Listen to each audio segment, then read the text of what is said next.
As the temperatures drop below freezing, companies that work on HVAC systems are starting to get a whole lot of phone calls. Yes, when turning on the heat for the first time every year, many people discover that their system isn't working very well. Our Kayla Smith joins us here in the studio tonight. So Kayla, you spoke to the manager of one company about how to prepare our system for the cold weather.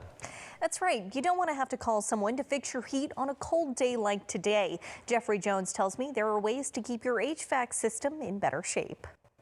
Turning down your thermostat by a few degrees is an easy way to take some of the pressure off your HVAC system. Make sure that there's no furniture or anything on covering vents and that all vents are open. That way the unit's not having to work so hard.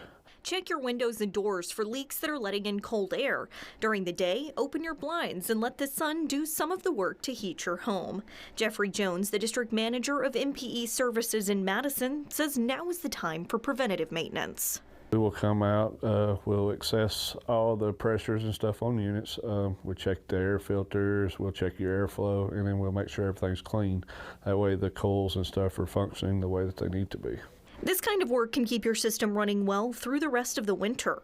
I would have an electrical professional come out and check your electrical panel for your HVAC breakers, because these units, they work, and they work hard. And if your electrical panel is got any kind of burns or anything, that could stop your unit from working. It's also important to take care of your plumbing. Make sure your outside pipes and faucets are covered. And when temperatures drop below freezing, open cabinets and let faucets drip. The biggest thing is most people need to know is where their shutoff is to their water.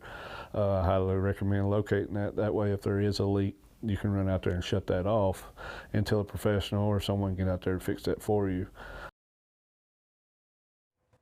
Because many people are using furnaces and space heaters, Jones says it's also a good time of year to make sure your smoke detectors are working.